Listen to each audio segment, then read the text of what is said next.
อันธรรมยังโอทาปฏิโมคขทายโยปนะปัฏฐังพนามาสีสัพพะปะปัสสะอาคาลานังการบ่ทำบาปทางปวง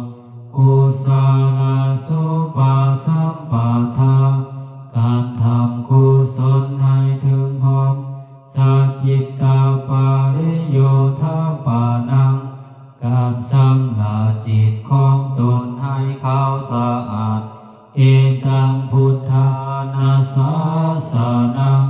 ทำสามอย่างนี้เป็นคำสั่งสอนของพระพุทธเจ้าทั้งหลายขันติปาละมังตาโพธิติฆา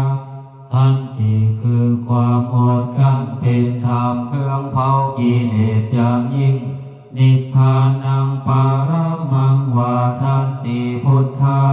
ผู้หูทางไรกล่าวพานิพพานว่าเป็นธรรมอันยิ่งนะหิปัปปะสิตุปาโลปะคติผู้กำจัดสัตว์อื่นอยู่บ่ซื่อว่าเป็นบรรพสิทธิ์เลยสามาโนโหติปาลังวิเหทายันโตผู้ทำสัตว์อื่นให้ลำบากอยู่บ่ซื่อว่าเป็นสามานะเลยอนุปาวาโทอนุปาคาโตการบ่เว้าให้การบ่ทำให้ปาติโมกขจะสังวโรการสำรวมในปาติโมกข์มัตตัญญูตาจะภัตตัสสมิงความเป็นผู้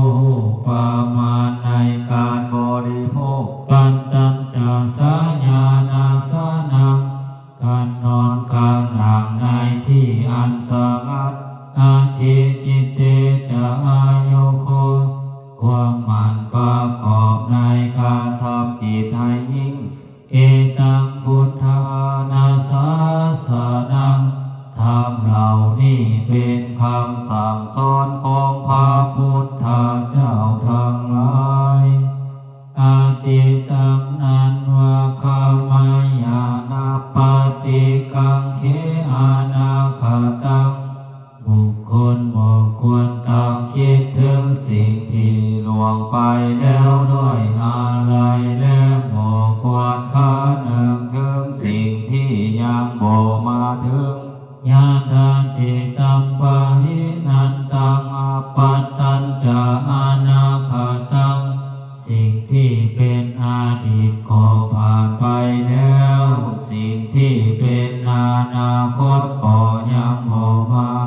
มัจจุปันนัญจโยธัมมังตัทธาตัทธาวิปัสสติอาสังเหรังอาสังโฆปังตังวิธามานุภูหะเยผู้ใดเห็นธรรมอันเกิดขึ้นเฉพาะหน้าในจิตนั้นอยากแจ่มแจ้งบ่หวั่นไหวคลอนแคลนเขาควรเพิ่มพูนอาการนั้นไว้อัตสิวะกิจจามาตพังโกสัญญามารานังสุเวความภาคเพียรเป็นเวียกที่ต้องเหตุในวันนี้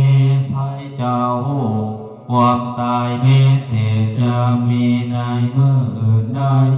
นาหิโนสังขารันเตนามหาเสนีนามัจจุนา